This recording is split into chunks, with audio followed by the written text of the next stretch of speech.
സുഹൃത്തുക്കളെ, കേരളത്തിലെ CPM-ലെ ഏറ്റവും പ്രധാനപ്പെട്ട നേതാക്കന്മാരിൽ ഒരാളാണ് സഖാവ് MM മണി.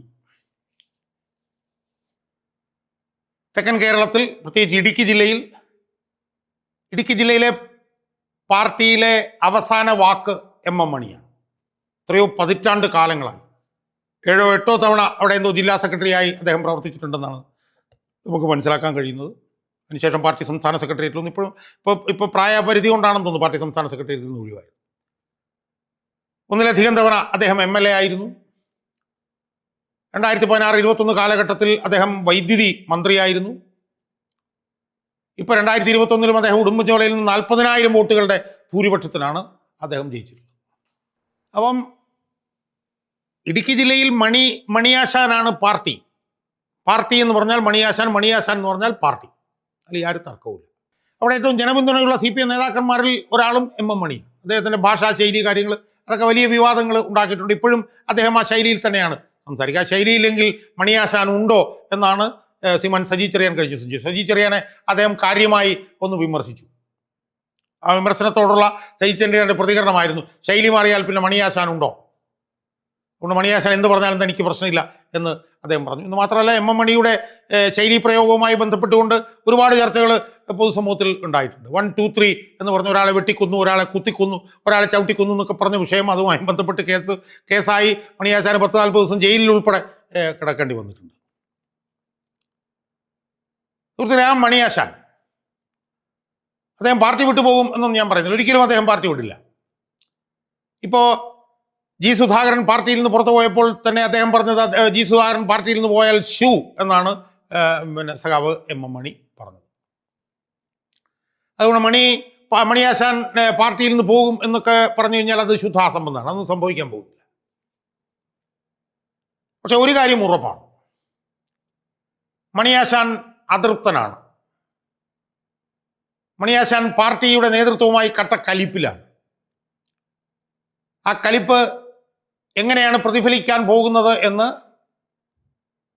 ഇടുക്കി ജില്ലയിലെ 4 അല്ലെങ്കിൽ 5 അസംബ്ലി മണ്ഡലങ്ങളിലെ ഫലം വരുമ്പോൾ മാത്രമേ നമുക്ക് അറിയാൻ കഴിയൂ എന്നാണ് എനിക്ക് സൂചിപ്പിക്കുന്നത്. അതിൻ്റെ വിശദാംശങ്ങളിലേക്ക് വരുന്നതിന് മുമ്പ് ഈ മണി എന്ന് പറഞ്ഞ നേതാവിൻ്റെ പശ്ചാത്തലം നമ്മളൊന്ന് ചിന്തിക്കണം. അദ്ദേഹം പാർട്ടി വളർത്താൻ വേണ്ടിയിട്ട് വലിയ ദുരിതങ്ങളിലൂടെ വളർന്നു വന്ന ഒരു നേതാവാണ്. തോട്ടം ഉടമകളുടെയൊക്കെ ഈ പറഞ്ഞതുപോലെ വലിയ ഭീകരാക്രമണത്തിൽ നിന്നൊക്കെ പാർട്ടിയെ രക്ഷപ്പെടുത്തി വളർത്തിക്കൊണ്ടുവന്ന ഒരു പഴമക്കാരനായിട്ടുള്ളൊരു നേതാവാണ് MM മണി.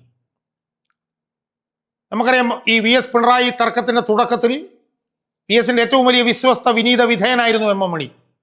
എനിക്ക് ഓർമ്മയുണ്ട്, VS പ്രതിപക്ഷ നേതാവായിരുന്നപ്പം പിന്നെ മൂന്നാറിൽ ഈ ടാറ്റയുടെ ഭൂമി കയ്യേറ്റത്തിനെതിരെയൊക്കെയുള്ള സമരങ്ങളുമായി അവിടെ ചെല്ലുമ്പോൾ, അതുപോലെ തന്നെ ചന്ദന കൊള്ളയുമായി ബന്ധപ്പെട്ട് മറയൂരിൽ ചെല്ലുമ്പോഴൊക്കെ VS-ൻ്റെ ഒരു കമാൻഡറെ പോലെ VS-നോടൊപ്പം നിന്നത് MM മണിയായിരുന്നു. എനിക്കത് ഓർമ്മയുണ്ട്, കാരണം അന്ന് ഞാൻ VS-ൻ്റെ കൂടെ ഞാനും അവിടെ പോയിരുന്നു.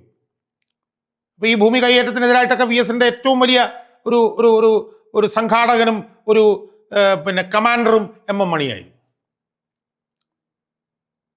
എന്നാൽ VS മുഖ്യമന്ത്രിയായതിനു ശേഷം പിന്നീട് എന്താ സംഭവിച്ചത് എന്ന് മാത്രമല്ല, മലപ്പുറം സമ്മേളനത്തിലേക്ക് പോകുമ്പോൾ ഇടുക്കി ജില്ലാ കമ്മിറ്റി മണിയുടെ നേതൃത്വത്തിൽ VS പക്ഷത്താണ് നിലയുറപ്പിച്ചിരുന്നത് 2005 മലപ്പുറം സമ്മേളനത്തിലേക്ക് പോകുമ്പോൾ.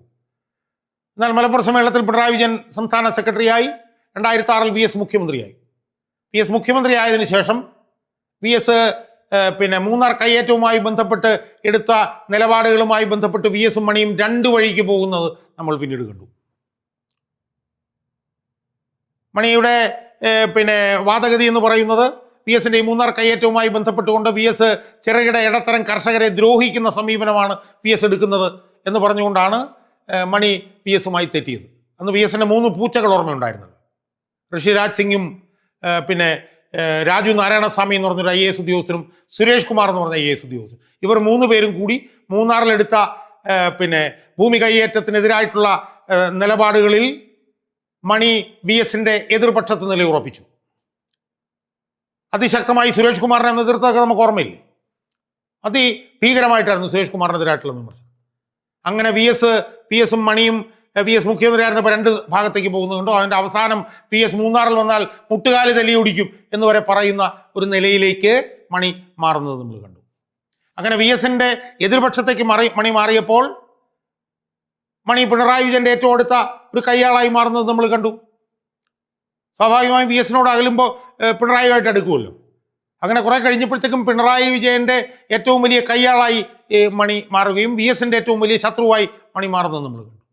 അങ്ങനെ 2016-21 മണി സംസ്ഥാന സെക്രട്ടേറിയറ്റിലേക്ക് വന്നു. പിണറായി വിജയൻ മന്ത്രിസഭയിൽ സർവശക്തനായിട്ടുള്ള വൈദ്യുതി മന്ത്രിയായി 5 വർഷക്കാലം വാണരുളി. അതാണ് ഒരു രണ്ടാം ഘട്ടം. ഇപ്പം നമ്മൾ എന്താ കാണുന്നത്? ഇപ്പം മൂന്നാം ഘട്ടമാണ് നമ്മൾ കണ്ടുകൊണ്ടിരിക്കുന്നത്. ഇപ്പൊ പിണറായി വിജയന്റെ നേതൃത്വത്തിലുള്ള സംസ്ഥാന പാർട്ടിക്കെതിരായി മണി പോവുകയാണോ എന്ന് സംശയിക്കുന്ന നീക്കങ്ങൾ ആണ് ഇപ്പം നടന്നുകൊണ്ടിരിക്കുന്നത്. അതിന്റെ തുടക്കം എന്താ? ഏതാണ്ട് 80 വയസ്സിനടുത്തുണ്ടെന്നാണ് എനിക്ക് തോന്നുന്നത് മണിക്ക്. എന്നാലും ഈ തെരഞ്ഞെടുപ്പിൽ ഉടുമ്പൻചോലയിൽ നിന്ന് താൻ സ്ഥാനാർത്ഥിയാകും എന്ന് മണി വിശ്വസിച്ചു. മണിയുടെ ഒരേ ഒരു പേരാണ് ഇടുക്കി ജില്ലയിൽ നിന്ന് സംസ്ഥാന കമ്മിറ്റിയിലേക്ക് ഉടുമ്പൻചോലയിലെ സ്ഥാനാർത്ഥിയായി നിർദ്ദേശിക്കപ്പെടും. ഒരേ ഒരു പേര്. അവിടെ മണി സൃഷ്ടിച്ച് വളർത്തിക്കൊണ്ടുവന്ന നേതാവാണ് കെ ജയചന്ദ്രൻ. 1-2 തവണ ഉടുമ്പൻചോലയിൽ നിന്ന് MLA ഒക്കെ ആയിട്ടുണ്ട്. അദ്ദേഹം ഇപ്പോൾ സംസ്ഥാന സെക്രട്ടറി അംഗമാണ്. പക്ഷെ മണിയുടെ മുമ്പിൽ ഒന്നുമല്ല. ഈ ജി സുധാകരന്റെ മുമ്പിൽ സജി ചെറിയാൻ എന്ന് പറയുന്ന പോലെയാണ് മണിയുടെ മുമ്പിൽ കെ ജയചന്ദ്രൻ. അപ്പോൾ ഇത്തവണ മത്സരിക്കാൻ ഉടുമ്പൻചോലയിൽ നിന്ന് പോയ ഒരേ ഒരു പേര് MM മണിയുടേതായിരുന്നു. 2021 40,000 ചില്ലാൻ വോട്ടിന്റെ ഭൂരിപക്ഷത്തിനാണ് MM മണി ഉടുമ്പൻചോലയിൽ നിന്ന് വിജയിച്ചത്. അങ്ങനെ മണിയുടെ പേര് അവിടെ നിർദ്ദേശിച്ചു പോയി. സ്വാഭാവികമായും മണിയുടെ ഒരൊറ്റ പേര് മണിയുടെ ജില്ലയായിട്ടുള്ള ഇടുക്കിയിൽ നിന്ന് നിർദ്ദേശിക്കപ്പെടുമ്പോൾ മണി തന്നെ ആയിരിക്കും മത്സരിക്കുക എന്നുള്ളത് വല്ല സംശയമുണ്ട് സുഹൃത്തുക്കളെ. പക്ഷെ മണിയെപ്പോലും ഞെട്ടിച്ചുകൊണ്ട് മണി മത്സരിക്കേണ്ട എന്നും മറിച്ച് കെ ജയചന്ദ്രൻ ഉടുമ്പൻചോലയിൽ മത്സരിച്ചാൽ മതി എന്നുള്ള തീരുമാനമാണ് സംസ്ഥാനത്ത് നേതൃത്വത്തിൽ നിന്ന്. ഇത് മണിയെ വല്ലാതെ ഞെട്ടിച്ചു കളഞ്ഞു എന്ന് ഞാൻ മനസ്സിലാക്കി. MM മണി പ്രതീക്ഷിച്ചിരുന്നത് താൻ അല്ലെങ്കിൽ തൻ്റെ ഒരു മകൾ, പേര് ഞാൻ ഓർക്കുന്നില്ല, അവരവിടുത്തെ ഒരു ഏരിയ സെക്രട്ടറിയാണ്, ഇടുക്കി ജില്ലയിലെ ഏക ഏരിയ സെക്രട്ടറിയാണ് അവർക്ക്, അവരുടെ പേരെങ്കിലും നിർദ്ദേശിക്കപ്പെടും എന്ന് മണി പ്രതീക്ഷിച്ചിരുന്നുവെന്നും അത് രണ്ടും സംഭവിച്ചില്ല എന്നുള്ളത് യഥാർത്ഥത്തിൽ മണിയെ വല്ലാതെ കലിപ്പിലാക്കിയിട്ടുണ്ട് എന്നുള്ള കാര്യത്തിൽ യാതൊരു തർക്കവുമില്ല. അതിൻ്റെ പ്രതിഫലനങ്ങൾ ഇപ്പോൾ ഒന്നിനു പുറകെ ഒന്നായി ഉണ്ടായിക്കൊണ്ടിരിക്കുകയാണ്. ഒരു യോഗത്തിൽ വെച്ച് മണി വലിയ തോതിൽ സജി ചെറിയാനെതിരെ പൊട്ടിത്തെറിച്ചു. മറ്റേ പണി ഇതുപോലുള്ള പണിക്കൊന്നും എന്നെ ഇവിടെ വിളിച്ചേക്കരുതെന്നൊക്കെ പറഞ്ഞ് പൊട്ടിത്തെറിച്ചത് കഴിഞ്ഞ ദിവസം വാർത്ത വന്നു. ശബരിമലയുമായി ബന്ധപ്പെട്ട് വലിയൊരു വിവാദ പ്രസ്താവന മണി ഇതിനുള്ളിൽ നടത്തിക്കഴിഞ്ഞു. ഇന്ന് രാവിലെ ഞാൻ നോക്കുമ്പോൾ മാതൃഭൂമിയിൽ എൻ്റെ സുഹൃത്ത് ബിജു പങ്കജുമായി നടത്തിയ ഒരു അഭിമുഖ സംഭാഷണത്തിൽ ഒരു റീൽ ഞാൻ കണ്ടു. ആ റീലിൽ അദ്ദേഹം 2-3 കാര്യങ്ങൾ പറയുന്നുണ്ട്. എന്താണെന്നറിയാമോ? ജി സുധാകരൻ ഒരു ഫൈറ്ററാണെന്ന് MM മണി പറയുകയാണ്. അത് പാർട്ടിയിൽ നിന്ന് പുറത്തു കളഞ്ഞ് വർഗവഞ്ചകൻ എന്നൊക്കെ പറഞ്ഞിട്ട് വലിയ പ്രകടനവും പ്രചരണവും ഒക്കെ അവിടെ നടക്കുമ്പോഴാണ് ജി സുധാകരൻ ഒരു ഫൈറ്ററാണ്. ജി സുധാകരൻ പാർട്ടിയിൽ നിന്ന് പോയാൽ ഷൂ എന്ന് പറഞ്ഞ് ഏതാനും ദിവസങ്ങൾക്ക് ശേഷം അയാൾ ഒരു പോരാളിയല്ലേ എന്ന് ചോദിക്കുമ്പോൾ അതേ എന്ന് മണി പറയുന്നു. രണ്ടാമത് മണി പറയുന്ന വേറൊരു കാര്യം എന്താണ്? ജി സുധാകരൻ്റെ വീട്ടിലേക്ക് CPM ജാഥയൊക്കെ നടത്തിയെങ്കിൽ അത് വെറും വിഡ്ഢിത്തരമാണ് എന്ന് മണി പറയുന്നു. അത് ചെയ്യാൻ പാടില്ല എന്ന് മണി പറയുന്നു. അതുപോലെ തന്നെ 75 കഴിഞ്ഞ സുധാകരനോട് ഇത്ര മോശമായിട്ടുള്ള പെരുമാറ്റം പാർട്ടി നേതൃത്വത്തിൻ്റെ ഭാഗത്തുനിന്ന് ഉണ്ടായത് ശരിയാണോ എന്ന് ചോദിച്ചപ്പോൾ അങ്ങനെയൊന്നും ഉണ്ടാകാൻ പാടില്ലായിരുന്നു. സുധാകരനെ കോൺഫിഡൻസിലെടുത്ത് കൂടെ നിർത്താനായിരുന്നു CPM നേതൃത്വം ശ്രമിക്കേണ്ടിയിരുന്നത് എന്ന് വളരെ ഈ പറഞ്ഞ പോലെ ഒരു ബ്ലാങ്ക് ആയിട്ടുള്ള ഒരു മുഖത്തോടു കൂടി മണി പറയുകയാണ്. സുഹൃത്തെ, യാതൊരു സംശയവുമില്ല, മണി അസ്വസ്ഥനാണ്. മണി ഒരു കാരണവശാലും പാർട്ടിയിൽ നിന്ന് പുറത്തു പോകില്ല. ആ കാര്യത്തിൽ യാതൊരു തർക്കവുമില്ല. പക്ഷേ മണിയുടെ അസ്വസ്ഥത അടുത്ത തെരഞ്ഞെടുപ്പിൽ ഇടുക്കിയിലെ 4 മണ്ഡലങ്ങളിൽ അല്ലെങ്കിൽ 5 മണ്ഡലങ്ങളിൽ പ്രതിഫലിക്കും എന്നുള്ള കാര്യത്തിൽ എനിക്ക് യാതൊരു തർക്കവുമില്ല. മണിയുടെ ഈ അസ്വസ്ഥത ഈ അടുത്ത് നടക്കാൻ പോകുന്ന തെരഞ്ഞെടുപ്പിൽ ഇടുക്കി ജില്ലയിലെ എല്ലാ സീറ്റിലും UDF വിജയിക്കുന്നതിലേക്ക് എത്തിച്ചേർന്നാൽ പോലും അത്ഭുതമില്ല എന്നാണ് മണിയുടെ അസ്വസ്ഥത കാണുമ്പോൾ എനിക്ക് തോന്നുന്നത്.